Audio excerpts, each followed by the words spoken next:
Good morning. We'll call to order the April 10th, 2018 General Purpose Authority meeting. Dave, would you take roll? Mr. Langen. Present.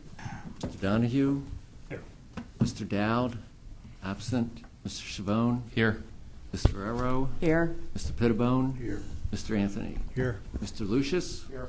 And here from the county is Sarah Ortiz and myself.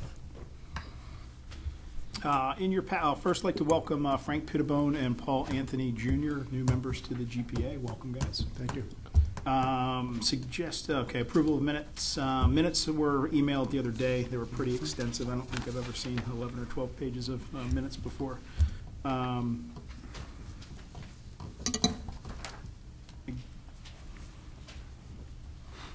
Looking for a motion to approve the minutes. I'll make a motion. Motion, Mr. Chavone. Second. Second, Ms. Ferraro. All those in favor? Aye. Aye. Aye. I think we have to have Paul and Frank abstain since they were not. Yes, that's correct. Okey-doke. Treasurer's report, Dave. In your packet, you had the balance sheet and the income statement, and as I usually do now, I give you a summary total of all the accounts and the activity with all the accounts. Again, most of the activity occurs through the checking account, and that basically occurred in January, some in February. You can see where the balance is. At the end of February 2018, the total balance in deposits was $2,900,661.81. And I did highlight on the profit and loss where there was a difference of the $49,956, and it's simply in the timing between the deposits and the checks cashing. And we are in the process of working with Riley right now on our audit for 2017. So, and hopefully we will have preliminary report sometime this week, which we will send out, and then on the May 1st, we'll have the final for everyone's approval. Budget. Okey-doke. Thank you. Audit. We have a motion to approve the treasurer's report. I'll make a motion. Motion, Mr. Chavone. Second. Second, Ms. Ferraro. All those in favor? Aye. Motion carries.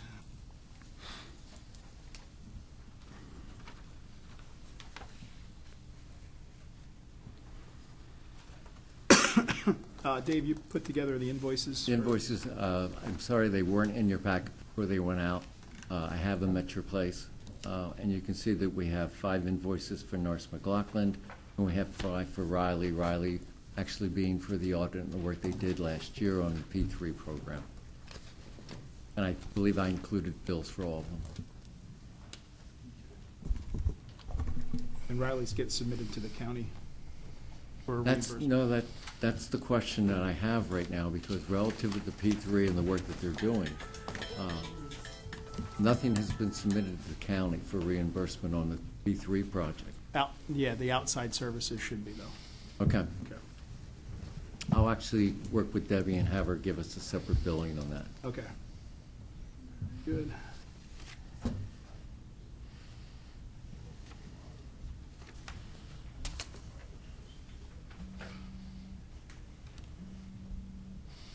Okay, motion to approve the invoices.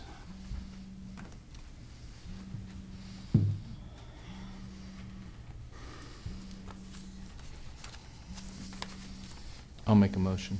Motion, Mr. Chavone. Frank. I'll second. All those in favor?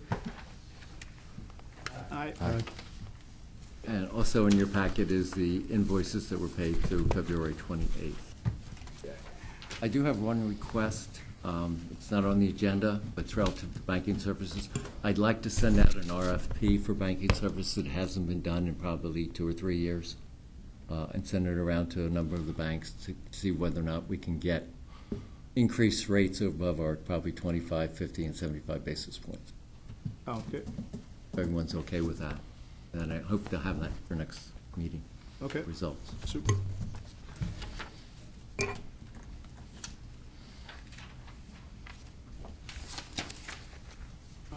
4-0. I have a few remarks before we begin. Within the past 3 weeks, the county has made certain assertions, most notably with respect to the P3 Bridge project. Notably, on April 3rd, 2018, the county solicitor informed Solicitor Lucius that we may be headed to litigation. The county has also asserted that copyrights relating to the P3 documents should be transferred to the county. The two key copyrighted documents contain a notice stating that this document has been prepared for the sole and exclusive use of the GPA. The use of this document in any format by any other party without the express written permission of the GPA is strictly prohibited. The county solicitor has also advised Solicitor Lucius that litigation could possibly occur over the copyrights. The GPA has received 3 right-to-know requests under the RTKL. The party making the request can file an appeal with the Pennsylvania Records Office. Neil Copland resigned in late January. Solicitor Lucius has requested on several occasions that the county solicitor provide an opinion stating that the manner in which Mr. Copland's seat was filled complied with applicable law. The opinion has not been provided. The foregoing matters could possibly result in disputes and adversarial proceedings, including litigation. Thus, the board will not discuss any specifics relative to this matter in the public meeting. Further, the board must now decide whether to retain special counsel in view of these events, and we will be discussed later in the meeting. Thanks. Old business. I'm sorry, 5.0, public comment.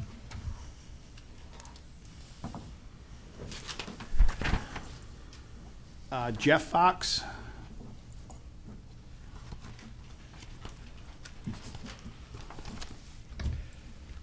Good morning. Morning. Morning. Morning. Don't look so serious, everyone. Hi, Peg. Good morning. Gentlemen. Hello, my name is Jeff Fox from the hub of the universe, Penargil, Pennsylvania, up in the beautiful Slate Belt in northern Northampton County. I'm 58 years old. I've been dealing with a rare, very rare form of cancer and all that entails, officially since 2009. My wife has had both hips replaced and has rods and screws placed in her back. She continues to have issues and has more likely more to come, and we press on. Part of my philosophy comes from that great deep thinker Dory from the movie Finding Nemo, who used the phrase, "Just keep swimming." We have a home and raised our children in beautiful Penargil. 2 have served our country. 1 is still serving over in Europe after some time in South Korea. And while he was in South Korea, we worried quite a bit. And now that he's in Germany, he was spending the New Year skiing in the Swiss Alps, so we don't worry about him as much. My wife and I get by with help from family, friends, and community, and I say all this not to gain your sympathy, but to remind you that when you make decisions or submit bills, however you may charge the county of Northampton, rightly or wrongly, that public money and county money are the same thing as taxpayer money. Having worked sometimes 3 jobs at once myself to raise our family, we must still be wise about our finances in order to pay the bills. The money of Northampton County does not belong to you or the government of Northampton County. It is taxpayer money. It is our money. It is the people's money. Those funds must be spent and accounted for wisely. Remember, Northampton County is not your cash cow. It is people like my wife and I from whom it is taken. Please remember and think about us, all of us in Northampton County, who call Northampton County home, each time you think about for what and for how much you bill the people for. It is not about how much you can get from the county. You are in this position as an agent of the people of Northampton County. It is about doing the right thing, the appropriate thing, the transparent thing, the wise thing, while thinking about from whom you are taking, not from what you are taking. Thank you. Welcome. Thank you. Thanks.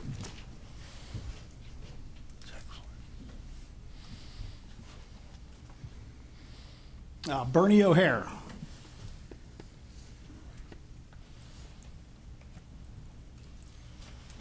Good morning, ladies and gentlemen. My name is Bernie O'Hare, and I live in Nazareth. And I wanted to start off by talking about, of all things, Pope Francis. Pope Francis just came out with an exhortation. It's called, I think it's called Gaudete et Exsultate. something like that. It is about holiness. And he talks about how people, all of us, can be holy in our own ways. And people like myself, or, like somebody says, you're too mean, you got to be nicer. But he also talks about public officials and how they could be holy. He says that the way you become holy is by working for the common good and renouncing personal gain. And in that regard, I question what has been going on with the General Purpose Authority over the past several months, and I question what's going on right now. I notice that 5 invoices from the law firm Norris, McLaughlin, and Marcus were passed without even a comment, without even a suggestion. Is that working for the common good? Is that working for the common good? I ask you that. We've learned many things since the time that you met in January. You started off the meeting with a Sunshine Act violation, and then we've discovered as a result of a right to know request after the dragging of feet for quite some time, was that you approved $813,000 in payments to the Norris McLaughlin law firm in 2016 and 2017. Now, we've learned since that time that an attorney, a principal attorney with Norris McLaughlin, was convicted of bribery in Allentown. In fact, I think it's the attorney who introduced Norris McLaughlin to the General Purpose Authority. We've learned that the United States attorney who prosecuted this case referred to the founding partner of that law firm as a liar in her summation to the jury that ultimately convicted both that attorney and the mayor of Allentown.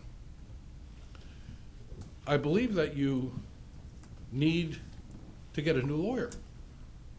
I said that to you when I appeared before you 2 months ago, and I'm repeating that assertion again because I think that the facts are overwhelming.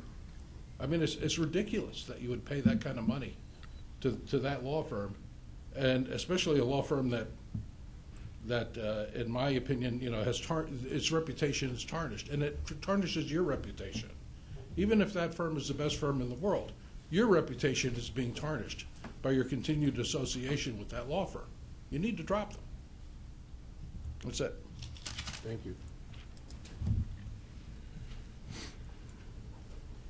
Old business, 6.1, Bedco loan. Dave, update? We went back to Bedco, and because there was more damage than they anticipated at the building, at the Goodman building, the cost actually escalated, and with the cost escalating, they were able to use city money from the city of Bethlehem that they had allocated. So they've actually gone that route and are actually using the money from the city and no longer have the need for money from the GPA. That's super. Okey doke. Add something Yep. on that. Should we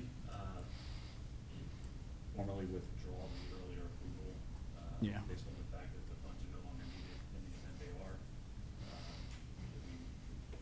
This needs to come back and present it again. I'm sorry. Did everybody hear that in the audience? Yeah, that's a good point. Did everyone hear that? I'm sorry. I didn't realize my microphone. The question that I had was, should we formally withdraw the earlier approval so that in the event that the request comes up in the future that the city of Bethlehem needs to, or Bedco, whoever it might be, needs to come back and request that approval in the future? So, I suggest you do that simple So it's motion. not floating I'll out there. make a For the motion. benefit of Frank and Paul, it was a blight remediation loan is the way it was put together to try to help them with a project they were working on that was in conservatorship. So it was, What amount was that? what was the total on the? It ultimately ended up being $150,000. The original request was $250. Yeah. So 150? Yes. Yeah, just so it's not floating out there. If they have something in the future and they want to come back, yeah, that's fine.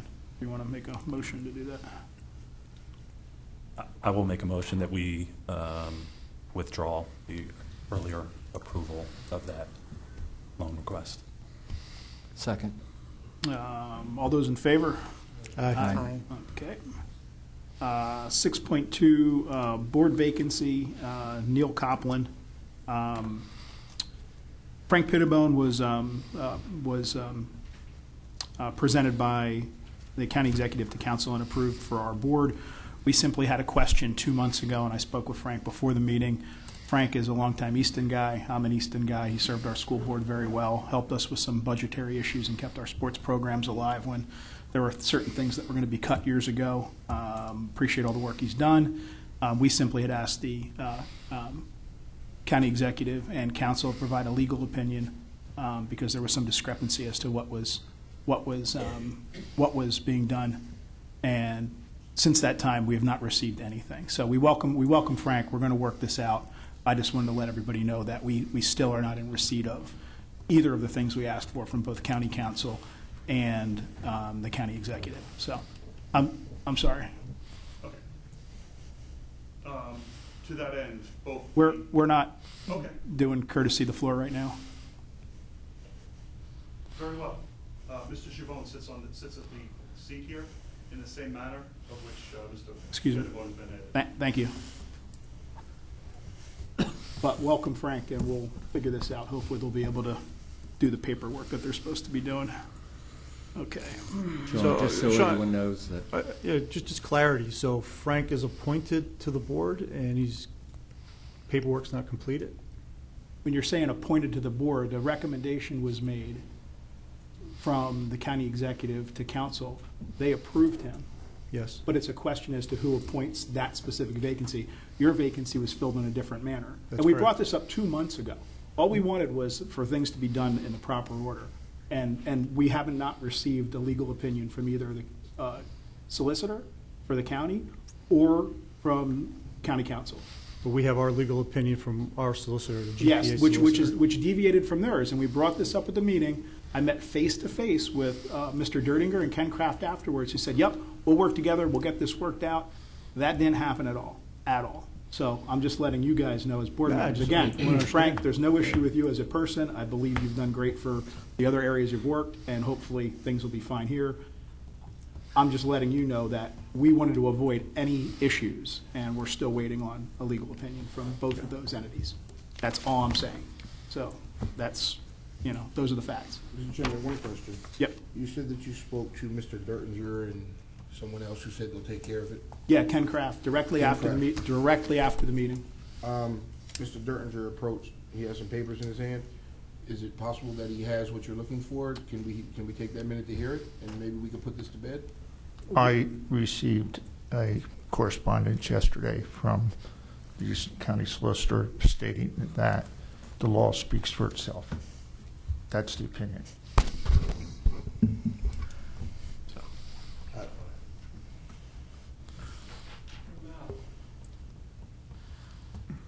Okey doke.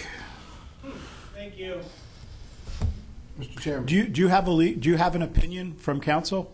I have precedent with two of the members sitting there right now.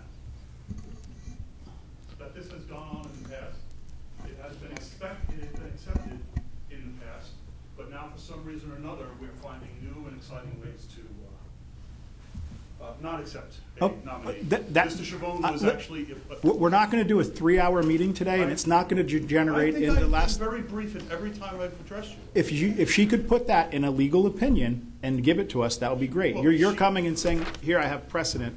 Just give us a legal Mr. opinion. Chabon was added to fulfill the unexpired term of Mr. Lazarus. Sean, Fuentes. we need to keep the meeting moving. Listen, I greatly appreciate for Mr. Fox. I greatly appreciate you coming. That information would be super if you just give it to your solicitor and they'd use that to put it in a legal opinion and just give it to us. When it happened. Thank you. Transparency. Okay, ethics statements. Let's get those in by May 1st. If anybody does not have the forms, they can be done online or hard copy. 6.4, right to know request update. John? Briefly, we received 3, one from the morning call. We responded to that. I believe the appeal period has expired. We have received 2 from Mr. O'Hare.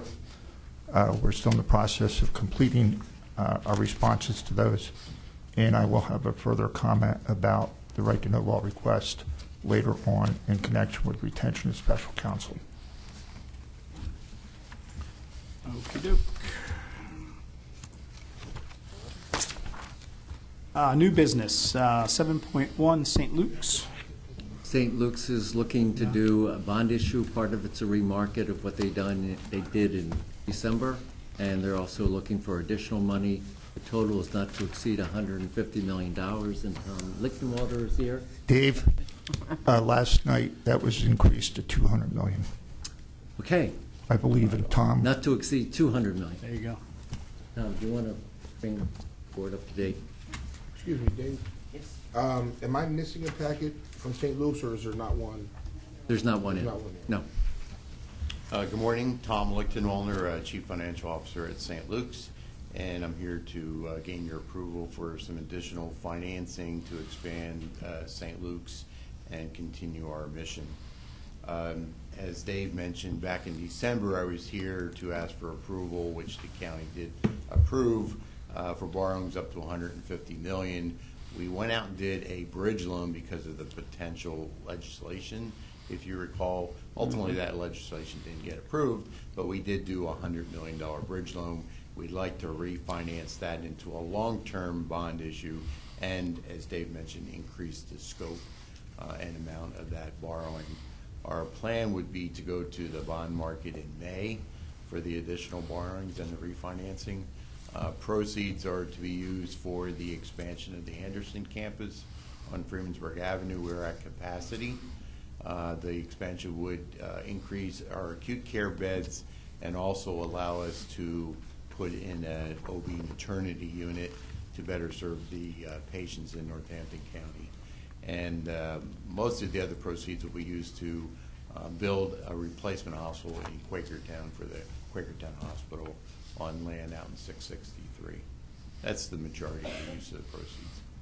Okay. Yeah, for the benefit of the new board members, they did come in at the end of last year because there were some possibilities of severe tax implications, I guess, for the financing. So this was something they had contemplated in that issuance. Correct. Okay. Yeah, the government was looking at changing the private activity bonds, which would complicate and increase the cost for nonprofits to borrow. And that's why many nonprofits did some type of financing in December in case that legislation was approved, which it ultimately was not. Very good. Tom, I'm sorry, go ahead, John. Dave, when is the TEFRA hearing again? 12th. And Tom, what's the targeted closing date? May? Yeah, sometime probably mid-May. May, That's what okay. we're looking at, John. Whether the additional borrowings make us push that back a week or two, Okay. but definitely by the end Okay. of May. And then, Dave, are we scheduled to go before county council 19th. for the HSW? Yes. Okay. And then similarly to the last time there was the refi, they had requested, since it's a refi, a reduced fee for the refi portion and the full fee for the new money, just so everybody understands how that works. And when the bond was done in December, the anticipation was that it would be remarketed in the beginning of 18. Correct. Which we have done for them in the past. Okay. Anything else from us, Dave? Okay. There's a resolution we have to have signed, Dave. Inducement, okay. Okay.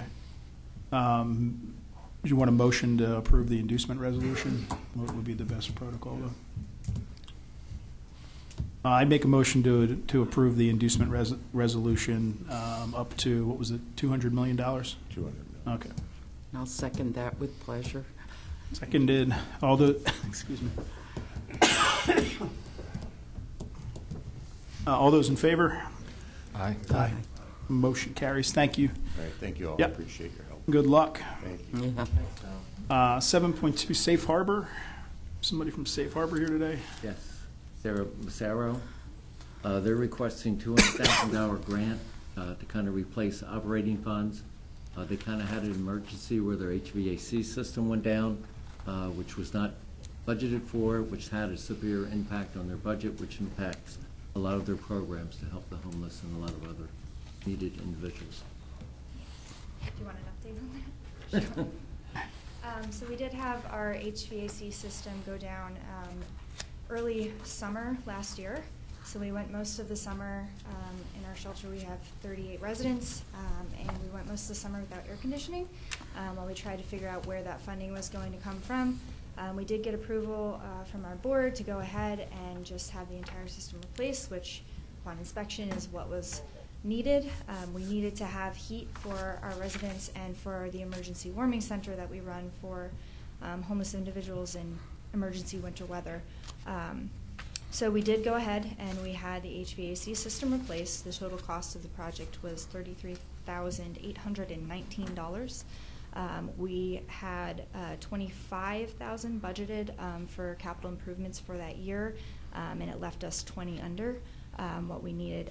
So we are requesting assistance with coming up with those dollars. They were program dollars that we moved at the beginning of the year to get that project done, that we're now working to try to replace at the end of our fiscal year coming up in June.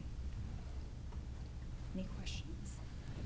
Mr. Chair. I believe everyone has in their packet a kind of a background on the organization and the request. So. Yeah, I just have a question.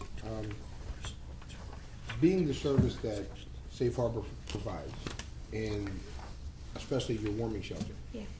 and you weren't able to warm the shelter. No, we did the warming center. You did, but I mean, it might not have happened. Have you looked at some of the big heating and air conditioning companies doing in-kind, donating units or donating the labor? Yeah, and the company that we found, we actually did, I think, 5 or 6 quotes. The one company that we did go with actually did donate a lot of the services in kind. Most of the quotes that we were getting were like $60,000, and we found a company that did cut some of the labor costs for us, so it was only $33,000. But there were still parts and a lot of things they weren't willing to go below that. So definitely got the best deal that we could at the time, but it still did put us under our or over our capital improvement budget for that fiscal year. Thank you. Mm-hmm. So you solicited bids, 5, 6 bids or whatever? Mm-hmm. Our board calls for 3. We did go for more on this particular project because of the scope of the project. It was almost like an emergency repair type thing. Yes, absolutely. We were looking at having, it took 2.5 months to get the project completed because we did it in a way that we could keep all of our residents in the shelter. We didn't want to displace anyone, but we had the deadline of winter Sure. coming. And we did serve over 120 unduplicated clients in our warming center this year. On average, we serve 189 homeless individuals in our shelter program, and another 60 to 80 folks on a daily basis in our day program. So that's a lot of people depending on us having heat. Nice. I appreciate you hiring local people also. Yeah, absolutely. We believe in that. And we've hired a few of our former residents after they get out, a couple of years under their belt. Nice. We have several of our house managers and one of our case managers who are actually returning residents, and our executive director actually as well. Have you ever come in for any other programmatic grants or anything like that for anything else over the years? Not as long as I have been there. Yeah, I no. was going to say, I don't recall ever No, coming in. so. Okay.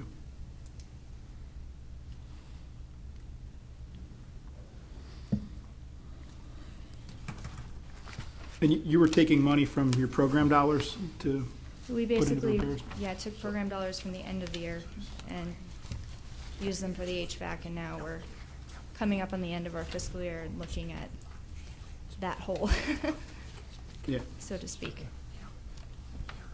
And what was the total grant request? 20. Okay.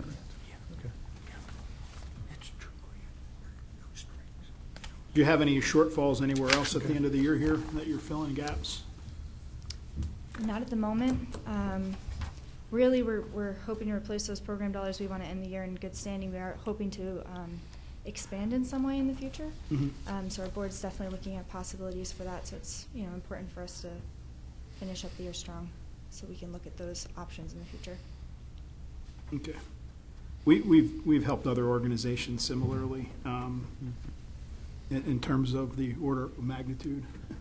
I don't know if anybody else would mind going with the cost of the improvements at $33,819 versus their request. Sorry, Mr. Chair, can you repeat that? I'm looking at, over the years, we've helped other organizations, and for what they do specifically for our community, I mean, if giving them, if basically biting off the cost of that improvement for them puts money back in their program at the end of the year when they're kind of scraping to get by, I'm just, I don't know. I'm just trying to see if we can maybe work with them a little more. Or if you want to, or if we do, you know what, maybe we do this, let's look at doing the grant request, but, for what you're asking for, but if you have specific program needs for this year, maybe come in and look to make a proposal to do something else. Sure. To serve the, serve the I community, can go because you're back to pretty the much the Director of only, Finance. I mean, in the Easton area, I mean, you're pretty much the only, shelter that I know about outside of random church here or there, so. All right. Do we have a motion for approval of the grant request? I'll make that motion.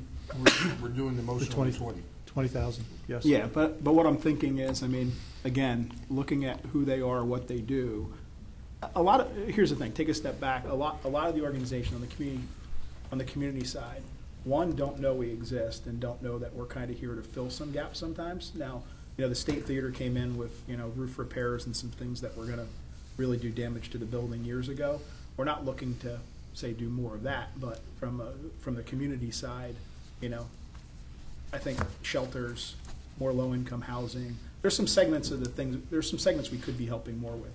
And this specifically, in my mind, is one of them, so, okay. We have a motion to approve the grant. Second? Second, Mr. Pittibone. All those in favor? Aye. Motion carries. Thank you you. very Yep, good much. luck.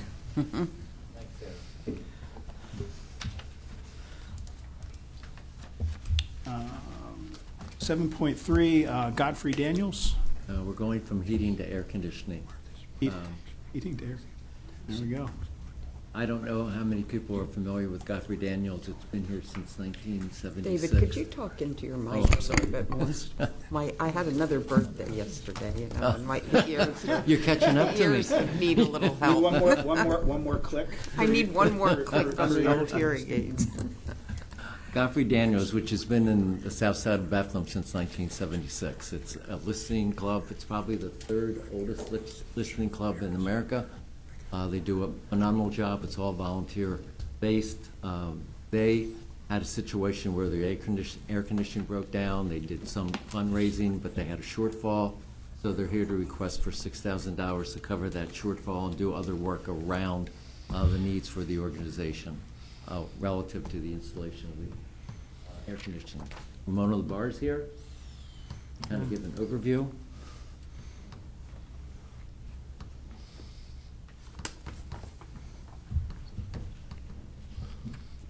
Good morning. Yes, what Dave said, we're requesting the final amount. And the air conditioner goes back 30 years. It was given to the club. It was donated in the late 1980s. And we've done some repairs to it, but it's time to replace it. It's not energy efficient any longer. It makes noise, which impacts the listening environment. And this is Alex Radis, pardon me. Alex sits on our board. He's the chair of our development committee, and he can tell you a little bit more about Godfrey Daniels. Are any of you familiar? Have you ever been there? Yep, Godfrey Daniels. Yes, Godfrey Daniels, on the south side of Bethlehem. I have been there, yes, thank you. Long time ago. No. I appreciate just taking a minute of your time to tell you a little bit about Godfrey Daniels. I wanted to, there's a million ways to tell the story of it, but I wanted to come here today and give you my kind of unique perspective. I spent most of my 20s touring around the country playing acoustic styles of music, a lot of the traditional Americana styles. That is what Godfrey's presents. And I can honestly say that there are maybe 5 or 10 other clubs in the country that I can think of that would be in Godfrey's peer group. It's very, very rare. And what's rare about it is this. It exists for the preservation of traditional American styles of music. So on any given weekend, you'll hear Memphis blues, or you'll hear Louisiana swing, or you'll hear bluegrass or old time from Appalachia. And there just aren't a lot of clubs in the country that are bringing that kind of American traditional styles. And the other thing that I think is really important about it is that the audience and the musicians are hearing that music and performing that music in the environment that traditional style was meant to be heard and performed. And that's in a quiet listening room as opposed to a noisy bar, and in a 100-person intimate listening setting as opposed to a rock arena. And so I think what we have in our own backyard is very unique. It's what puts us on the global map on the folk circuit, and we really appreciate your consideration and your support.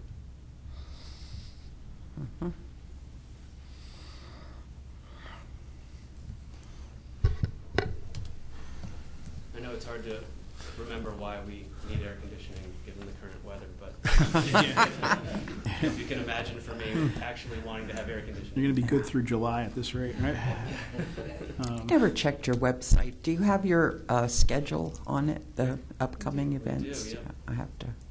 Not only our performance schedule, but also our educational programming. Which, okay. You know, it's important to us not only to perform and present traditional American styles, but also pass them along to the next generation, that appreciation and understanding. Neat. It's like, so it's more like folk based as opposed to like School of Rock stuff, like in terms of, Yeah. Neat. That's exactly right. That's cool. With everything not amped out of sight. Thank you. It fills a unique niche for sure. Yes, I appreciate it. Worth supporting.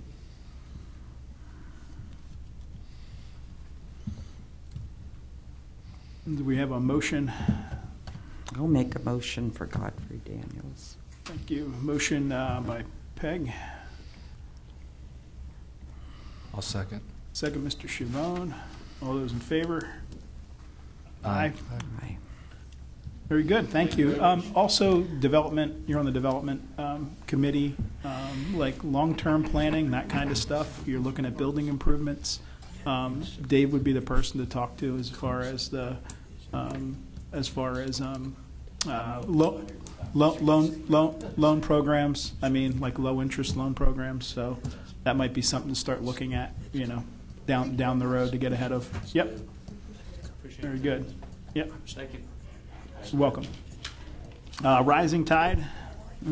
Rising Tide's looking to increase. They currently have a $50,000 loan with GPA.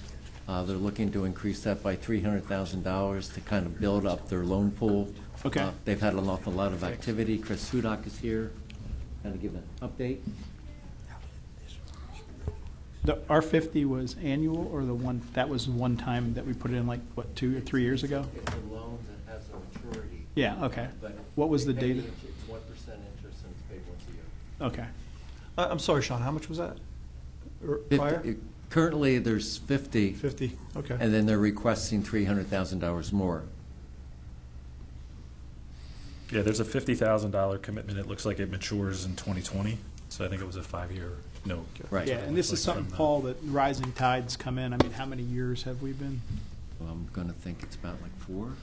Yeah, I think it predated that, though. It did predate. Yeah, Yes. like they came in like several years ago, and then that one went through maturity, and then they came in again. So, you know, we're not in the business of making and tracking loans, so this gives us the ability to get money out doing good things and not having to administer it on a daily basis. And the loan funds are targeted Northampton County, so you know. Yeah, because they serve. Well, why don't you tell us Yeah, what sure. Rising, Yeah. for the benefit of the parties that don't know what Rising Tide First of is. all, thank you for taking the time. Rising Tide is a subsidiary of the Community Action Committee of Lehigh Valley. Been around since 2001.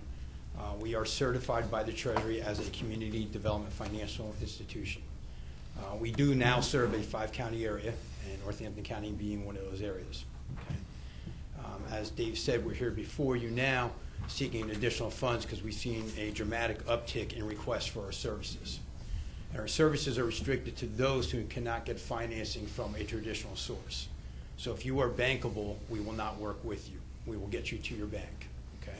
If we know of a better source of funds that fits for you, so whether it's a county program, whether it's a federal program, we're going to first direct you there.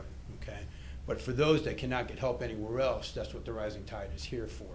So just in the last 16 months, we have funded 19 loans throughout the Northampton County area to the tune of $881,000, which may not sound like a lot, but for the Rising Tide, it probably took us in our first 6 years of existence, we didn't do that much in loans in our entire service area.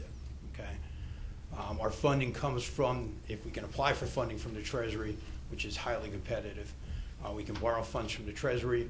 We also borrow money from those banks that are not able, or in some cases willing, to help the small business owner. We borrow their funds, we take the risk, we loan the money out, and then pay the banks back. And then we also reach out to the counties for support. So we're here for you, before you now, seeking some additional funds because, as I said, the demand is really there. We've done a great job in Northampton County. Just in that last 16 months, we've done loans in Bethlehem, Bangor, Easton, Lower Nazareth Township, Hellertown, Bethlehem Township, East Allen Township, and Wind Gap. Okay, so we're widespread. We do outreach to the local businesses. Okay, so we actually walk the streets to let people know that there is help out there. We'll assist you whether you need funding or not. There's no cost for that assistance. And we work with a lot of our local partners throughout the Lehigh Valley area, such as the county, such as the Small Business Development Center by Lehigh University, organizations such as SCORE. They try to get you to help and sustain local jobs, keep the storefronts busy, things such as that. All right. Question. I know, is it correct that you can help them get started, and then when they get, so to speak, get on their feet and start, then they can go to a bank and get a real loan and that is the perfect outcome, yes. And that's the perfect outcome. It is. We have no prepayment penalty on our loans for that general reason. Okay. We also, on purpose, charge a slightly higher interest rate than the banks will, so we don't compete with those banks. Right. It also entices you that when you become bankable, you want to go to your bank. You go to your own. Right. Bank calls me up and says, I'm looking for a payoff. I will not call anybody and try to negotiate and try to keep them. It's like, you need to go. So we need those funds back to help somebody else in the community that cannot get the help. I'm very aware of some of your successes. I've worked with them. Just a clarification on the report that was given us. You do a nice job of showing the funds and then all of the loan balances. So is it safe to assume that we're the earlier $50,000 that was provided by the GPA is in the local government fund? Is that correct? It would be. The way those reports are laid out for our tracking purposes, so that we know we've spent your money in Northampton County, we assign it to a loan. Repayment of those funds is not predicated on how any loan performs. Okay, so it's not that that's your loan. That's just so we can, for record keeping, know that we spent your money in that area. Right. Because that's been an issue we've had to address before when we sought funding here. We had a loan in Northampton County that was struggling. Your name was associated with that loan on paper. Okay. And there was concern that, are you going to be repaid? And that has nothing to do with it. And you're spreading the risk across the portfolio. Exactly. Gotcha. Yes. But for tracking purposes? For tracking purposes, just so we know that those funds went to Northampton County, yes. Okay. Thank you. Is this a much larger loan than they've ever had? Yes. From you, yes. Yes, from us. Yes.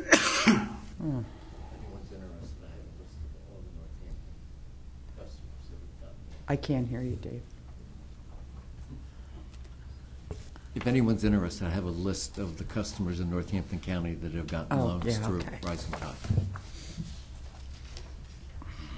Yeah, to date, we've loaned about now it's actually closer to $3.3 million to just under 100 businesses, and to Northampton County specifically.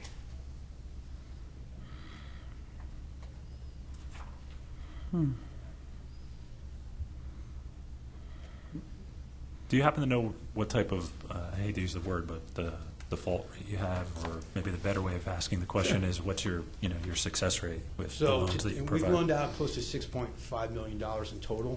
Okay. We've written off $260,000 of that.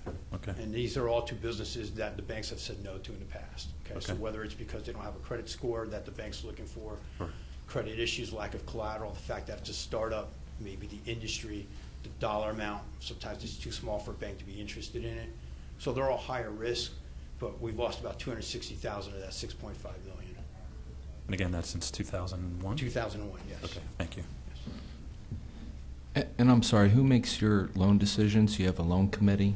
We do. So to a certain point, I may, okay, and then once it reaches a certain threshold, it goes before my committee, which is comprised of some of my board members. So on my board, I've got individuals from Ben Franklin Tech Center, Wayne Barrs. I've got 2 former employees of the Small Business Development Center at Lehigh University. So I've got Kim Edwards and Chris Jones, who used to work for the county. Okay.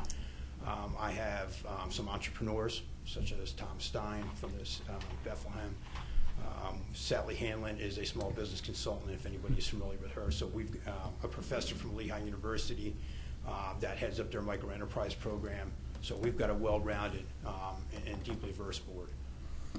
And just so I understand, the 300,000, if it were approved, is not tied to any specific loan. That's correct. This is just to expand your loan fund and your lending activity. So our repayment would come from the overall performance. That's correct. Yes. Okay.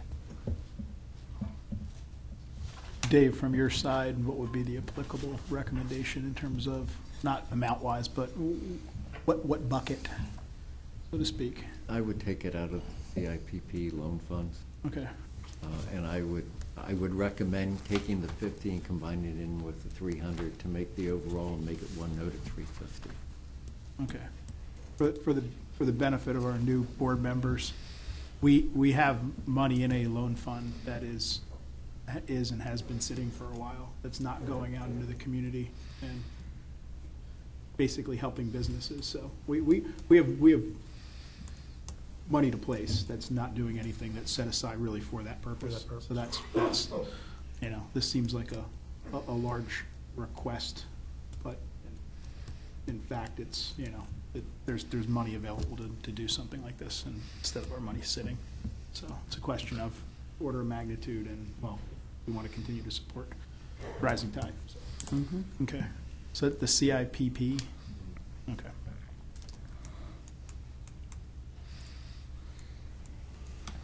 Well, I'm not sure about the amount. I mean, that's for maybe Dave and other recommendations, but I think you fill a void that's out there, for people just trying to get started. And we always talk about building middle class up. We appreciate that, and you're taking a chance on them. So thank you. We appreciate that, and our target market is low to moderate income individuals or businesses that are going to locate in a low to moderate income area. So it is that middle class that we are trying to help. Yes. Well, as you said, they really do fill that void. They do an excellent job. They really do. They do. We could have 20 of those little businesses come in and have to spend a lot of time trying to administer, applicate, and that's what they do. That's why we always looked at it like, hey, that's a great way to get capital out into the market, which doesn't have a lot of, damage on our side from a timing standpoint to tie up staff. Okay. I think, somewhat to Paul's point, I'm not sure about the amount. I think we, 300,000, frankly, is a fairly substantial investment for, we look at it as an investment on the GPA's part. So I think personally I'd be supportive of a lesser amount, but I'll wait to defer to the other board members to see what their thoughts are. Mr. Chairman, I will be abstaining from the vote due to my relationship with the Rising Tide. However, as we heard, they do a tremendous job, and they fill a tremendous role in the community. We just gave $6,000 in a grant to a club. To a club. It's a great thing. It's a club. $300,000 to where they're going to give people an opportunity to start a business who don't have credit, business credit, who can't go to the bank. I think it's an extremely worthy investment, considering some of the other things that I've seen that we've given to. This money isn't just going to a building. This money is helping to create stability in many lives, help to hire other individuals, give other individuals work, and boost the economy within the county. I think the loan amount is fine, and I think it should definitely be considered as is. Okay. Very good. And did you want to make a motion to that, or you're going to be abstaining? Yes. Okay. That's right. I'm just sorry if I missed it. The 7 years, why the 7-year term? And then what's that?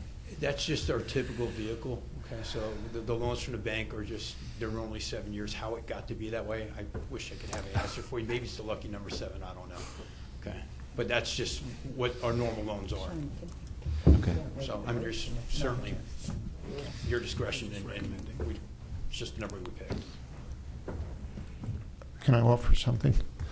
Sure. There was some concern expressed about the amount. Do you need the full 300,000 now? Today, no. Do I expect to be able to use that within the next 6 months to 12 months? Most certainly. I was just wondering if, to address any concern about amount, this could be done kind of as, for lack of a better term, progress payments as you would do in a construction loan, or as, you know, as the needs arise. I'm just offering that as a It's suggestion. direct money going into Northampton County that'll help stimulate economic development. So from an amount standpoint, I'm okay with whatever somebody comes up with in terms of support. I'm kind of already there because we've done it before. We've vetted it several times. Dave, what's the, I brought no glasses today. What's the amount? What do we have sitting in that account? 750. Okay. So, It's not even I'm half looking for, of I'm vertical. looking for a motion. If you want to propose something, Sean, and we can discuss it, or do you have a number in mind? Just to add on to my comments, I mean, I'm not necessarily concerned with the, call it the job that you've done. I mean, I think, $260,000 out of $6.6 million over, 17 years is a great track record. So I think you're doing a great job. Thanks would kill for that. My thing is that it is an investment in the county, and that this may be the largest investment that we've made as the general purpose authority. That's the only point I was trying to raise. I appreciate that. And again, it's loan. And by not- investment, loan, I not mean grant. direct investment in an organization that's in Northampton County. I think what you just said, Sean, it's a loan, it's not a grant. The funds are there, that's what I'm hearing. We have a great track record with Rising Tide throughout the years. I'll make the motion for 300,000. I'll second. We have a motion, a second for 300,000. All those in favor? Aye. And Stay. And Frank, Mr. Pittibone abstained. Okay. Very good. Thank you for all the work you do. It's been. I just have one question. Yeah, I'm sorry. Since they have an outstanding 50. Yeah, I'm Is there sorry. an issue about, I hope there's no issue about rolling them both together into 350 and having one loan? So you're only managing one. One. Is that possible? Certainly, yes, if that's how you prefer to handle it. Okay. Just produce the vehicle and. Sure. Yeah, that's fine, sure. So do we need to amend yeah. the motion, correct? Yes. Yeah, okay. Who made the motion? Paul. I did. Okay. Would you like to amend your motion? Yeah, I'll amend the motion. Okay. To include the $50,000 of previous money that, okay. All those I'm sorry, if I could just add one thing, please. Like we did with the Bedco loan request, if we could just verify that the funds meet the parameters of that particular loan program. Thank you. Okay. Yeah, good point. Okay, we amended the motion. All those in favor? Aye. Aye. Okay, there we go. And Dave, we have template documents from the last time that you can write. Okay. Okay, Thank you again. very, very welcome. Thank you, Chris. Benish P3 update, Benish Engineering. We have Greg Kokinski. Any paperwork in it? Always handing it out. Thanks. Bigger font next time, Greg, bigger font. Thank you.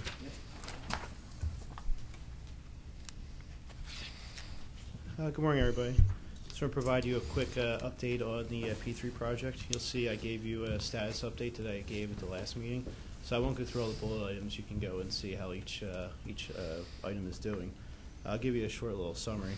Overall, the design review portion of the project is moving very well, with issues typical of any project of this magnitude. These issues are being addressed cooperatively among the Krieger team, Benish, Sean Lang, and when necessary, John Lucius of the GPA, and Mike Amelia. Because Benish speaks with Northampton County Public Works Director Mike Amelia on a daily basis to give him updates on the project. The GPA appreciates Mike's input and dedicated time and effort. Benish also has been in daily communications with GPI regarding the design reviews and has started monthly design coordination meetings. Bi-monthly meetings, status meetings have also begun at Krieger's field office in Lehighton. Krieger will start construction in the next few weeks on Bridge 202 for their next milestone payment. The first three bridges, 202, 205, and 227, were chosen since they do not have any spring stream restrictions. CREA would like to construct 8 to 10 bridges total in 2018. So the upcoming schedule for the first three bridges, 202, 205, and 227. Final design plans, construction plans, and shop drawings have all been approved. Final right-of-way has been approved. Easements have been signed. Right-of-way acquisition is complete. We've received the PA DEP permits for the streams, and utility relocations will be completed by the end of April. Fabrications are already begun of the precast concrete arches at Terry Hill, and construction is hopefully going to be completed by those, weather permitting, by the end of June. So that being said, I don't see any questions. Regarding coordination with the county, you want to touch on your work with Mike and how instrumental he's been. I mean, there was some assertions that this week that the county doesn't know what's going on with the bridge project and doesn't have any contact, and we're in contact almost on a daily basis with their director of public works. So if you want to just touch on that, I mean, I know he's been instrumental in helping with things like right-of-way and, you know. Sure. Yeah, Mike and I talk on a daily basis, and he's been instrumental in the progress of the project, from anything from right-of-way concerns, Bridge 15, which some of you heard about was closed last week, to talking about utilities and helping out with coordination with the county. We've also worked with Mike Corriere, the assistant solicitor, helping us out with agricultural easements. So we've been getting a lot of good cooperation from all the parties. That's what's making this project move, honestly. Of all the projects I've done for various different agencies in the two counties, this is probably the fastest I've ever seen a project go through due to the cooperation we've been getting. Yeah, Mike Mealy, who's the new public works director, has literally been going out and even like knocking on doors, helping with like right-of-way stuff and meeting people. So from his standpoint, from his department standpoint, and the bridge department standpoint, they've been doing a fantastic job working, working on the project. So I want to point that out. And Tom Kohler, the bridge superintendent, is also. Yeah, Tom's done a lot of work. If you want to bring the board up to speed too, last week we were alerted to the fact that one of the bridges that's in the project, but it's not slated for 2020. What's going on there? Yeah, that was Bridge 15. There was so PennDOT routinely performs their inspections, structural inspections, and they still do it on all of the P3 bridges as well. In fact, even during the 10-year warranty period, PennDOT is still going to be doing the structural inspections. So they found a large crack in one of the masonry arches, approximately 4 feet long, about 1 inch wide, and they decided to close the bridge. It's PennDOT's call. We've seen this on other municipal jobs as well. If they come out and they see something wrong, they close it right away. So there's a temporary detour in place, and we're currently waiting for the structural inspection report from PennDOT to decide how we go ahead with that, but it will not be open until something is rehabbed on the bridge. Okay. Now that's outside of our scope at this moment, correct? Right. So it's not a GPA issue. It's a county issue with this specific bridge. We can't jump in and fix that bridge for them, like under an emergency situation. I believe Krieger's offered and GPI has offered assistance if they need to take a look at something on behalf. But again, that's Mike Mealy's leading the charge on this one. But again, I believe our engineering team and the development engineering team is ready to assist should they need to do anything. What else? I thought I had one more question on the bridge. Yeah, so it's completely shut down until it's repaired. And this was a masonry stone arch bridge. This isn't one of the precast. This wasn't one slated for a precast replacement. Slated for rehabilitation. Yeah. Has there been any other news as to what their angle is to get a repair done? I know that's affecting certain areas of the county. Yeah, once we get the inspection report, we're going to go out and do a field visit and decide what we do then. Okay. Very, very good. Okay, hey, thank you very much for coming, Greg. Well, hang on. I'm just trying to understand, the bridge project. So is there anything holding you up? I mean, I see a bunch of things in here that could be impeding the progress. Right now, no. Right now, so everything's okay with the right of ways? That's correct. At least the first 10 bridges, we have right of way cleared on 8 of the 10 right now.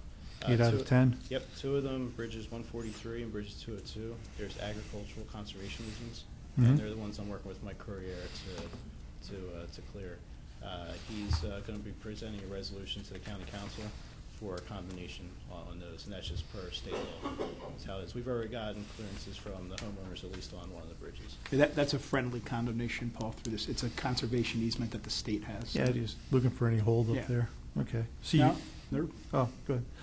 Utilities, you're waiting on Med Ed? Yeah, correct. Med will be starting probably in about 2 weeks right now. They had some weather-related damage from the last nor'easter, and we were holding up, and they were held up on that. We got agreements signed today by Sean for Verizon and PPL and PA American Water, which will be it.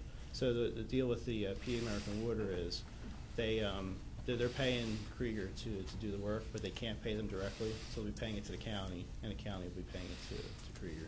It's just the way their mechanisms work, because otherwise they have to go out for bids. So it'll be a no net change to the contract. And that's because their pipe rides one of the bridges, That's right? correct. Yeah, It's so it's a within the right situation where you can't fix the bridge with the things that are attached to it without removing them. And yeah, Right. Is that going underground then? Are they going to bore? They're gonna put underground. They're going to directional bore, or are they going to trench it, open trench it? I'm not sure if which way they haven't designed it yet. Yeah, so they're going to pull it off the bridge. So in the future, 50 years from now, when the next bridge gets replaced, they're pulling it off the bridge and putting it underground pipe, where it should have been all along. But Mr. Chairman. yes, sir. I appreciate this and I appreciate you speaking. However, receiving this now and listening to you speak did absolutely nothing for me. I'm very novice. I haven't built a bridge in a couple of years. I've never built a bridge. Yeah. I was going to say, please, let's go do the bridge tour. No, so my question is it possible that we can get this a little earlier? Being not knowing really much about it, I need more time to look over it, digest it, so I can come up, if I have any questions, so I can ask the questions and get answers. Sure. Yeah, no problem. Sure. Yeah, this is just, they come and do a monthly update. If you want to come and sit at the bi-weekly meeting or bi-monthly meeting, you're welcome to come. Or even if I could just get this with the packet or prior to the meeting, so I can go over it, digest it, and maybe get some questions so I can have when you. Yeah, just, Greg, why don't you just take 2 minutes, give us the 2-minute drill and just kind of explain how they laid out the sequence. Like right now, there's 33 bridges total. But they're working on the next bucket of bridges, meaning like getting the right-of-way cleared, getting the easements done, getting the designs. So just so they understand, it's like when you're staring at 30, like you're saying, there's no hold-up, everything's going smooth, the next tranche is ready to go, and they're already working. So you want to? Yeah, so there's 33 bridges in the project. So before it goes to construction, it has to go through design. And some of the things we look at in design is right away. So we have about 33 feet is typically what you have for within where the bridge sits. Once you go beyond the 33 feet, you have to either purchase land from the property owner. In our case, we're getting easements is what we're getting. And those easements are for guide rail or utilities or slopes. So you see rock on the side of the slopes is what we're getting those easements for. So that's one of the things that goes into design. Utility relocation is another one. If it's within the right-of-way, the utilities have to move it on their own dime. If it's outside the right-of-way, the county pays to move those utilities. Another aspect is the bridge design. And one of the things that goes into bridge design is getting a permit from DEP. And that's a process in itself. So they have their own permits for water obstructions. So if you're doing any work within the stream at all or within the floodplain, you have to go through a DEP permit. And DEP also limits the times you can work on the bridge. So when I mentioned no stream restrictions, some streams have trout restrictions, trout reproduction, and other various restrictions of when you're allowed to work in the stream. For instance, I've had some projects where there's 6 months of the year you cannot even work at all. And that's why we always get a lot of questions, why does the bridge projects take so long? And that's one of the reasons you can't physically do any work. So contractors get creative on things they can do. There's even instances sometimes where you're in an area where there's bats and trees and you can't work for a few months because the bats have a nest up in the trees. Indiana bats. Yeah. Which we've never found. So that's really what goes into the design process. But putting all those pieces together, it gets very complicated because you're talking utilities, you're talking to DEP, you're talking to property owners. So the part that we're doing right now is basically the design portion of it. So GPI, Krieger's designer, is going through all those items with us, and on a bi-monthly basis we have coordination meetings, and I'm on the phone with them probably 4 or 5 times a day with various things that are happening, which is all normal design process. This is nothing unheard of by any means. Typically, as fast as these are going, typically on a normal bridge project, design portion goes about a year, year and a half. So you can see these are really moving pretty quick, because I say in 6 months they've had designs completed. And that's just because they're doing so many at one time. They're talking to the utilities on multiple bridges at a time, talking to DEP multiple bridges at a time, and the communication's been going very well. So yeah, so hopefully the next status meeting I'll be talking about construction, how the construction's going. And part of our role is, on behalf of the GPA, is to go out to all the sites, make sure it's going as expected. Thanks, Greg. One of the things that I wanted to add to, I've been in your shoes where you're new to the board and you're not sure of everything that's going on. I think 13 years ago when I came onto this board, there were still monies related to the, county's bond issuance, $100 and whatever million, which was also very controversial at the time. So you're trying to get up to speed quickly, and I understand that and I appreciate it. So the point that I wanted to make, though, was not knowing how much you know about the project is some things that I would offer is that, there was a formal, and John or Sean, please interject and correct me if I say anything incorrectly. There was a formal RFP that was put out for this project. There were several responses that were received. Ultimately, the contractor that was selected, I think the amount is $37.1 million. The second closest, I believe, was $65 million. And there were several committees that were involved with the selection of this particular contractor.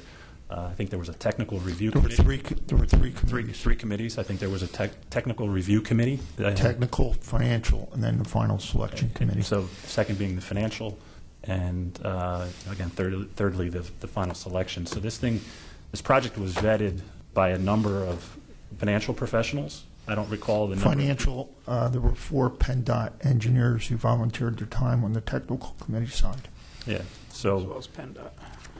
So there, actually, I don't recall those details, so maybe, John, if you could, how many people were involved from the technical review, and where were they from, and can you comment maybe on the financial side as well? Quickly, Greg, you can sit if you want. Or Thank you. Thanks, Greg. Quickly, and I have to refresh my memory myself, but there were 3 voting members on each of the 3 committees, but there were advisors to the technical committee from PennDOT, and there were an outside financial advisor, PFM, very recognized in the public sector, on the financial side. And a tremendous amount of work had to be done in vetting the RFPs, including the qualifications of the contractors. PennDOT standards had to be taken into consideration. So that process actually took several months. I think actually from April until the final selection was made in September. And during that time we had litigation, which was unfortunate, unexpected, very costly by the person, the second choice bidder, who was not selected, brought litigation and not only went through county court, but ended up having to go to appeals court. And that delayed things. It increased costs. It increased legal fees. It increased everything. But through that, everything was done very, very judiciously, and the selection of Krieger was made. And I emphasize that the advisors did not vote. The 3 people who voted took conflict of interest oaths, confidentiality oaths. So the vetting, I think, even in retrospect, was about as thorough as you could get. One thing that Greg did not mention, and by the way, I echo all the sentiments about Mike Amelia. He's been phenomenal. And Mike and I have been talking on an as-needed basis. But after the vetting process, this is what we had to put in place. And those 2 gentlemen there have the unenviable task of trying to figure out what this says from time to time, which is not easy. And to put these documents in place took probably 9 months. And the losing bidder wasn't a local firm. The losing bidder was from Mercer County, Pennsylvania. And just to clarify as well, there were no respondents locally. There were no local firms that even bid on the project. So not one. Krieger or Krieger, however you say it, Krieger. where are they from? They're from Dixon City, Pennsylvania. Particularly, Paul, for your benefit, and Frank, your benefit. At one point in the process, there was discussion whether or not prevailing wage had to be paid, and it wasn't even discussed in any detail. Prevailing wage was going to be paid, even if there was a basis not to do that legally. No debate. So everybody involved in the project who's actually doing the work is receiving prevailing wage rates. And the reason that I bring that up is that I think there's a notion out there that this was all taken very lightly by the General Purpose Authority in this board. You know, there's a lot of work that went into this, not only by us as volunteers, but also by outside professionals, including the people from PennDOT who donated their time as well. The people right in Harrisburg were involved in this from the get-go and have been very, very supportive of this project. Just as background, the first bridge was done earlier this year. Okay, so just a couple comments then, John. Sure. So you said this project is prevailing wage. Yes. It's in the specs. It's in the contract, Yeah. yes. Who gets certified payroll from the contractor of what they're actually paying? That's not our issue. So whose oversight is that? It's an obligation of the contractors. But the GPA is not. We're not active. responsible to make sure they're being No, paid? we're not. Really? No, I mean, if you want us to verify that, Please. Absolutely, be glad to do it. Yeah, I can do just- that. Yeah. Somebody should be reviewing certified payroll. How do we know they're getting paid prevailing rate? That can be done. Okay, thank you. No, absolutely. Benish is our third-party engineer that oversees any interaction with My assumption was they were just the engineering part of Yeah. it. Okay. They are our eyes and ears, and they work on our behalf. We don't have staff dedicated to that. So, but that's a good point. But it's in the contract. So, Just like Okay. if they have to pay overtime Yeah. or holiday rates, we normally don't look at payroll records to confirm that Right, stuff. but we have Benish But overseeing that, or? Paul, absolutely, I will follow up on that, and I will Thank get you. back to you. Okay. yeah, or we can have Riley Or do it under contract, and Yes. the county's obligated to pay them as a consultant. okay, sure. Which is even better, making sure it's done. So let me just ask one other question about, so this contract from Dixon City, I'm a Bethlehem kid. Where's Dixon City at? It's just outside of Scranton.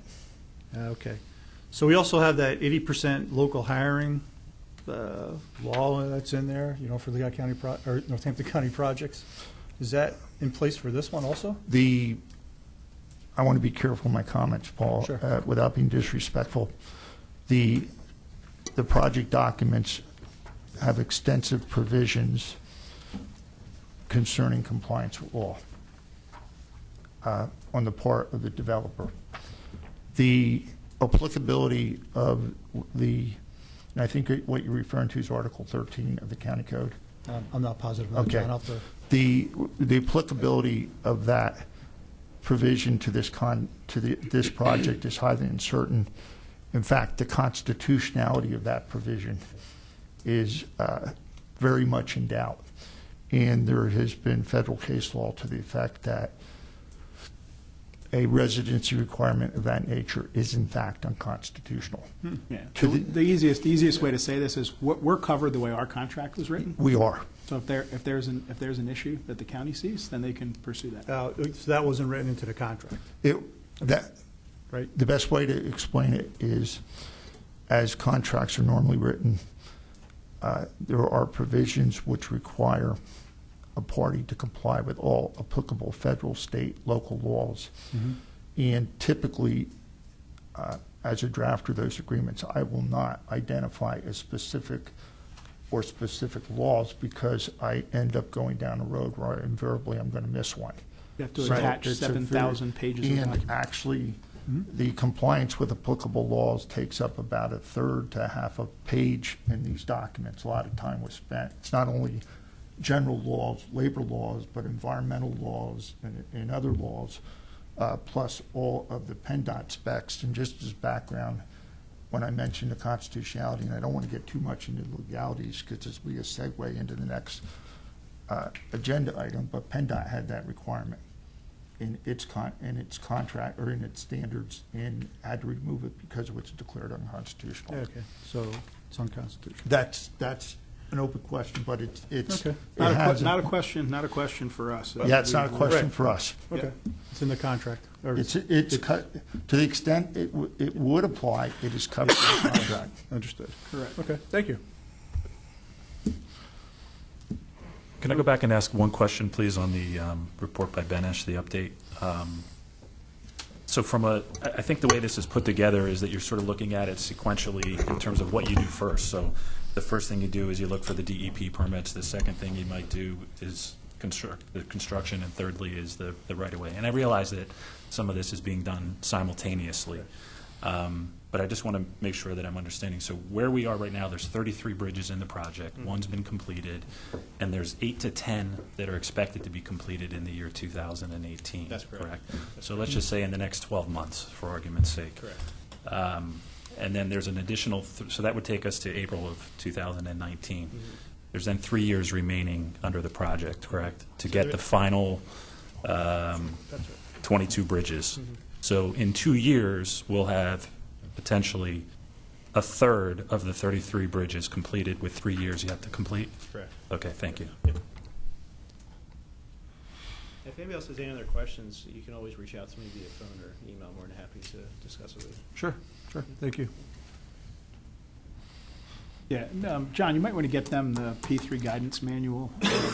Actually, the guidance manual, and I think what I'll do, Sean, Yeah. More than a year ago, there was a presentation made out at the Holiday Inn on this. Yeah. And yeah. I'll send to both of you the overview on that. It's kind of a non-legalese, easy to read, That's outlines the mechanics and the benefits.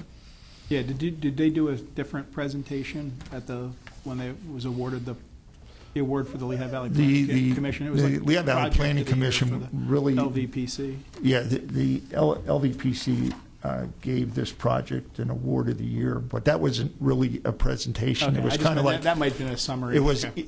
You know, I didn't attend eat that one. food you don't like, then get up, take a trophy, and go home. There we go. Okay. I Very good. appreciate that, thank you. Yeah, but if you guys have any other questions, we'll get you the pertinent information, or we could even sit down separately and not take the time here, but Sure. with the engineer to get you up to speed. Okay. 7.6, retention of special counsel. I have a few introductory remarks, regrettably, that I have no choice but to make. As Sean indicated at the outset of the meeting, certain assertions have been made by the county, primarily with respect to the P3 project, and the county has raised in particular the specter of litigation.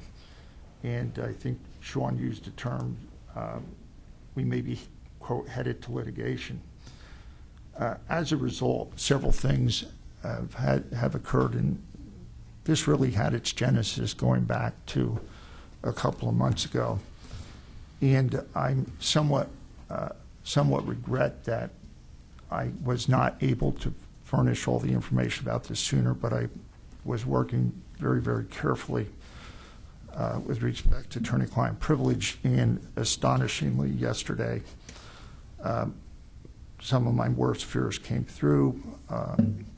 My partner, Barbara Hollenbach, who has been assisting with the right to know law request from Mr. O'Hare, we found out that privileged information was intentionally forwarded to people in the county who should not have received it. The integrity of the right to know law request process has been compromised. How we address that is work that's going to need to be done by somebody other than me. Namely, one reason for outside counsel. This came up very unexpectedly. I informed Sean Langan about it yesterday. In fact, we're incredulous that this occurred. I have advised Krieger's counsel of the situation. In fact, with respect to the one case in federal court that found the residency statute in Pennsylvania unconstitutional, Krieger's counsel made the winning argument to the federal appeals court. I've also advised Benesh of what's going on. I feel ethically I have to make them aware that there could be potential disputes. And because there are these potential disputes, I've been talking with Sean probably for the last 2 months about the need for outside counsel if, in fact, the county should commence adversarial proceedings. I'm a witness, among others, possibly on this board, possibly Sean, possibly Benish. Ethically, I could not represent the GPA. Pardon? Somebody say something? Somebody walking. No, just somebody I thought walking. so. In the background. Under the rules of professional conduct, our firm and I could not represent the GPA. By the way, as an aside, Matt Sorrentino has sat on the Pennsylvania Disciplinary Board for 6 years, and anybody who knows Matt Sorrentino knows that he's not a liar. Basically, at Sean's request, I have vetted 6 different law firms, 4 in the Lehigh Valley. The 4 in the Lehigh Valley said they don't want to go near this because of the political aspects involved. It's very understandable. That left me basically with no choice but to look for people outside the Lehigh Valley to represent the GPA in the event that the GPA becomes involved in litigation. And please understand, any litigation brought by the county invariably is going to involve Krieger as a party to litigation, and possibly Benish as well. So you could end up with a scenario where 4 parties are involved in litigation arguing about Sean, the actual number is $38.5 million project. After doing the vetting, I ended up identifying the law firm of Conrad and O'Brien. I interfaced with Conrad when I was in-house counsel for Bethlehem Steel. Very excellent firm, very skillful, competent. Competencies are matched only by the integrity of the firm. I furnished to each of you an engagement letter just now. Again, I was reluctant to send this earlier. As I said, my worst fears came about yesterday. The firm's representation letter is very standard. I reviewed it. The rates of the senior people are reflective of Philadelphia rates. And just as an aside, some law firms in the Lehigh Valley now, their rates are not significantly lower than some of the rates in Philadelphia. As usual, as any good firm, work that would need to be done would be done by one or more associates. We have Kevin Kent and Brittany Gigliotti here today to answer any questions. But what I'm saying, board members, is I think, unfortunately, you've been put in a situation where you have no choice but to retain outside counsel. My fondest hope is that with the retention of special counsel, any issues or difficulties, concerns about the P3 project, the copyrights, the board vacancy, the need for litigation hold letters, the response to the auditor, and I didn't say anything earlier, but the response to the auditor is deceptively very difficult here and has to be very surgically precise in the response because the specter of a dispute, the specter of litigation has now been raised. The auditor's letter does refer specifically not only to existing litigation but also pending litigation. I will state for the record that the county is currently in breach of the P3 projects. Certain payments that are required under the documents have not been paid to the GPA by the county. Sean Langan in particular, he was very complimentary of Mike Amelie and Craig. Well, I will say I have been working extensively with Sean, and the amount of time he has given to this project of his own time has been very significant. So without rambling on, I will just say I think ethically, for purposes of making sure that the integrity of this organization and what it does is always maintained, I think I'm recommending to the board that it retain Conrad and O'Brien. I'm also recommending as part of this that the board designate one or two people to serve as the liaison, in addition to me, with Conrad and O'Brien as business issues come up. Again, our fondest hope is not to get involved in anything contentious, to work out issues professionally and amicably in a very cost-effective way so that the project can continue. But at this point, that is highly uncertain. Again, there are dispute resolution provisions, and I think special counsel is in the best position to represent this board in an effort to implement, execute those provisions, and hopefully, as I said, reach an amicable resolution. But if not, then we have to be prepared for the worst-case scenario. Okay, thanks, John. Just to clarify, we didn't bring this about, but we want to be protected we want to be protected ourselves. Specifically, we don't want, as a board, we're contractually obligated to Krieger and to Benish. And we are a conduit, as we've always been. We didn't get into this project to say, hey, let's go build bridges. We got involved once it was completely vetted and fully approved by county council to help them be a conduit to get this project done and get bridges fixed. To that end, if the county somehow decides to keep doing what they're doing and they want to try to not fulfill their obligations to the GPA, and we can't fulfill our obligations contractually to Krieger or Benish, we could end up being sued by Krieger and Benish. I don't want to be in that position. Neither do I. I just want to make sure our interests are protected. And I want to emphasize that the way I wrote the services, I want to mention one thing. All of these agreements were drafted by me as solicitor of the GPA. To the extent there were matters that the county needed to be involved with, the county solicitor's office was involved every step of the way. In the base agreement between the county and the GPA, there is a very, very extensive indemnity provision running in favor of the GPA. And that indemnity provision covers the GPA for all of its losses, including attorney's fees. So in the event litigation is brought and the GPA prevails, the county has to pay all of the legal fees of the GPA, all of them, as well as all of the actual damages sustained by the GPA, as well as expert witness fees and other professional fees. And if you have any questions, Kevin and Brittany are here to address them.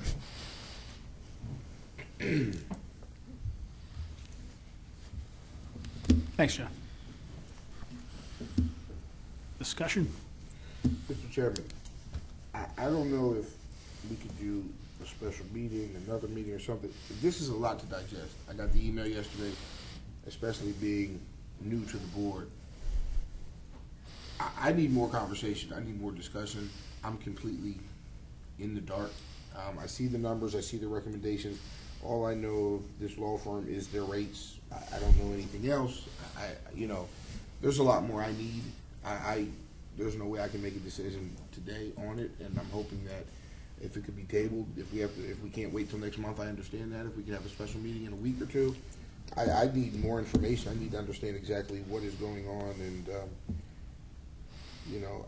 I don't have enough. There's no possible way I can make an educated vote or a decision. Understood.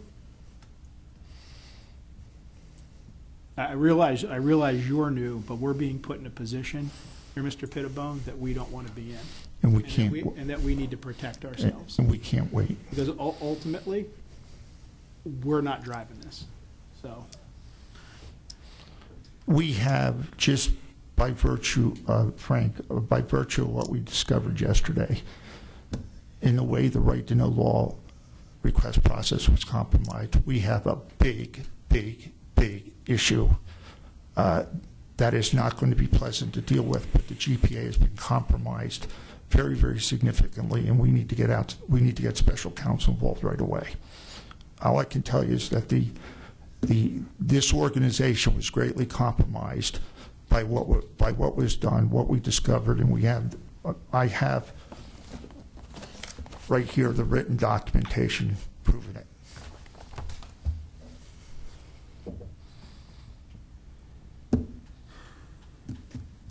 You know, like I said earlier, Frank and Paul, to you guys in particular, I respect and appreciate the position that you're in. And, you know, thinking about this overnight, you know, the comments that I wanted to make are, and this is no disrespect to any of the attorneys in the room, I'm never in favor of hiring attorneys for potential litigation, never. But I believe it's an unfortunate situation that we've been put in, that's probably what this board needs to and should do. So there are some reasons why I'm probably against it, because I don't necessarily think this is, it shouldn't have come to this, in my opinion. Okay, it should not have come to this. The downward spiral that has taken place in the beginning of 2018 is I don't get it. I don't understand how we've gotten to where we are in such a short period of time. But again, I believe that we've gotten to the point that we're being left with no choice but to have legal representation because of the accusations and or threats of litigation that have been made.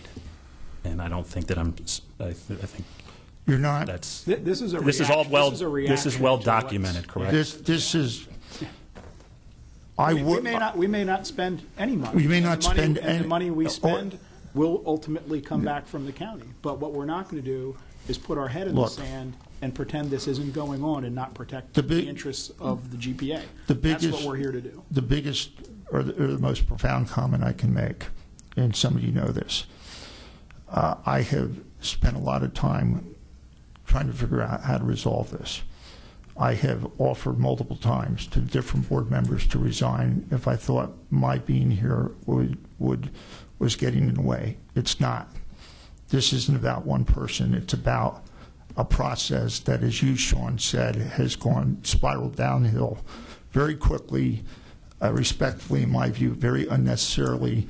This authority is not an arm of the county. It is not a department of the county. It is an instrumentality of the Commonwealth of Pennsylvania. We heard today, we saw today, what you approved in the way of tax-exempt financings that are driven by the Internal Revenue Code.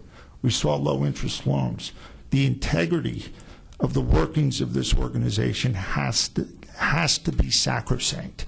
It cannot be compromised at any time. If there are legitimate differences in governing philosophies or how this board should operate or whether it should even give a certain loan or whether it should even do another project, those can be discussed, I think, professionally, amicably, in a spirit of cooperation. We are not there.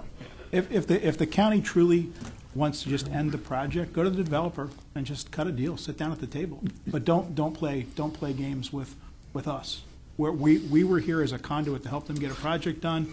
The project is going flawlessly, and then you have the county executive go to a county council meeting and state, I don't know where he's getting his facts, because they're certainly not from his own staff and department working on the project hand in hand with us. So again, I'm looking at it objectively, and right now our interests aren't protected.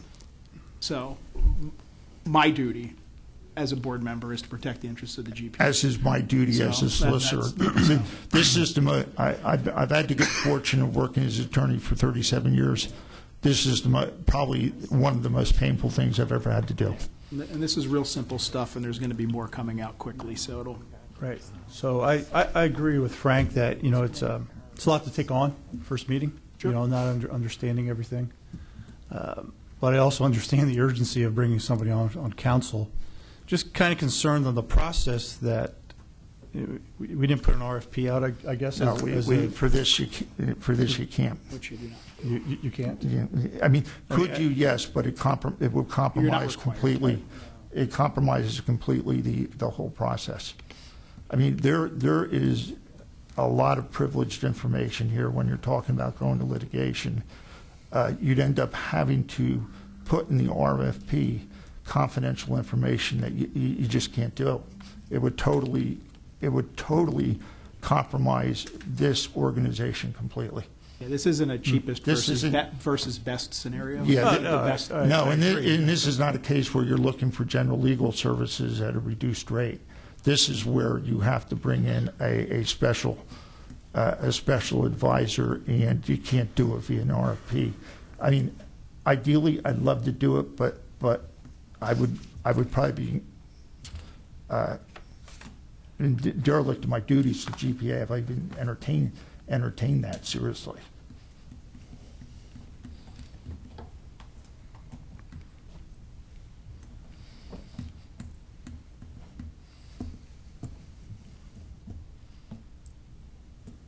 I mean, I realize you guys are new. If you want to, abstain, that's fine. That's up to you. But And I'm for the happy rest to of us brief that have you. been dealing with this for, a long time. As a solicitor, I'm happy you are new, and you're getting hit with a lot. With respect to P3, with respect to anything here, I'd be happy to meet with you as long and as often as you need to. There's no fee to bring you up to speed. Appreciate that. Okay? We are in a public meeting, and there's only so much that can be said publicly when you're talking about a litigation scenario. But I'd be happy to meet with both of you, who violate the Sunshine Law, for as long as you need to bring you up to speed. I'll make the motion to retain special counsel of Conrad O'Brien. Second by Peg. All those in favor? Aye. I'm going to abstain also. And Pittibone and Anthony abstention. Minutes. Okay, thank you. New agenda items. Anything else new that came up, Dave? No. Okay, staff report. The only thing is an update on the LVIP. They have completed the RFP process for spec building. We saw nothing on that, correct? No, that Okay. was being handled by another person within DCED. Yeah, and I'd asked, okay, if They- you can track down what we've represented or proposed or. Well, at this point, it's kind of changed. They're going through the RFPs now. They're doing an analysis where they were looking at possibly the new jobs corps and the IDA and the GPA. Okay. Put an equity position in. They are now looking for a loan rather than any type of equity from the GPA, the Okay. new jobs corps, or the IDA. So I'll reach out to Okay. Kerry Roble. Okay, thanks. I appreciate it. Okey doke. Next meeting will be May 1st. Do we have All day. a motion to adjourn? Wait, we have one more thing. What? that I think we didn't cover. I'm sorry. What did I miss? New agenda item, New agenda. correct? There was, 7.7. I think included in the package, this is something that came across my email as a resident of Lower Saucon Township, and I think it was the last page in the packet. Recognizing that, and this, goes back to a few months ago. So Lower Saucon Township, I noticed, includes in their council agenda, in the very beginning, the announcement of an executive session, if it is applicable. And they also have, which I found interesting, a public comment procedure. So it's my recommendation that we include the announcement of an executive session, if applicable, into our agenda.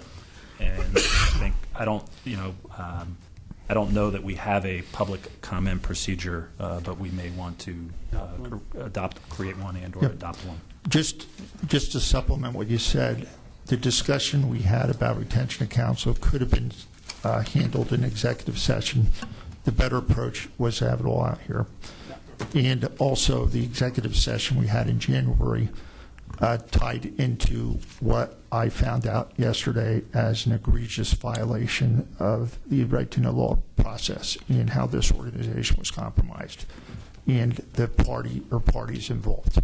And that will be the subject of discussion with special counsel. Last thing, Dave, new agenda items. Do we need to do something with signature cards? Okay, then you may want to handle that. We, with Frank and Paul on the board, and I know it's late, we may want to do this next meeting. I'm not sure that they automatically fill the officerships that Neil and Helene had. So you may want to just clarify, and I think Or Dave, we can do an an election, and Dave, you said, I think was Neil's name on one of the signature cards?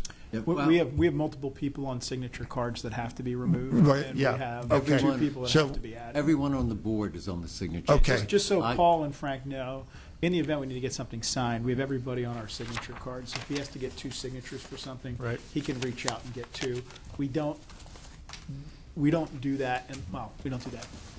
Everything's already approved at a meeting before something gets signed. So, but in the event you're available and local, you could come in and sign something. But right now we have 2 former board members and a former member of the DCED staff who should not be on the signature Right. card. So what's our bank? It's Lafayette Ambassador was preparing them. So I think we can actually do it individually, she said. She can email them to you. What I need to do is actually let them know who the board members are now. I don't Correct. necessarily have to give titles. Yeah, they don't since need the 2 title- don't yeah. have. Okay. And Well, then once they do let's get that, them- they will give me the signature cards, which Very I'll good. bring next time for everybody to sign. Yeah, or if you get them in now, I'd prefer this, not waiting a month. Okay. Have her print them and send them to you, and people can come in individually. Either that or I'll make arrangements And to get meet it with done. everyone. Yeah, and I think you can do that That's via fine. fax as well. Sure. Via counterpart, so. And can you look at between now and next meeting, a public comment procedure, just to see what, like Sean's a good point, just so we have something, so we Mr. don't Chair, run. Yes, back sir. to that, Sean, so basically what you're saying is if there is an executive session, just announcing it at the opening of the agenda and stating what it was for, the purpose? Yes. Well, it can always be, yeah. What did you do with the school board? What was the school board We would policy? announce if there was an executive session and what the topics were. But was it Legal always personnel. on, was it always on there as an Yes, agenda? always. Okay. Yeah, and did you guys have, being at the school district, I'm sure you had several hundred people at meetings. Did you have a public comment procedure? Was there a formalized public comment procedure? We had 2 public comments. One was agenda items, the other was non-agenda items. Okay, all right. Yeah, Mark, similarly, do you guys have do you have Yeah, an we had- adopted policy? We had one at the We've never had to public deal with comment it. at the beginning of Okay. the agenda, and then one at the end. Okay. And the people that wanted the public comment in the beginning had to call and Be on a list or something? be on the list. to, Okay. Well, if you have specific ideas to that, get them to Dave, and maybe we can hash something out, so we have something in writing that we can have. Okay. Do we have a motion to adjourn? Motion. Motion to adjourn, Mr. Pittibone. Second. Second, Mr. Chivone. All those in favor? Aye. Thank you, everybody. Hey, how's it coming with your house?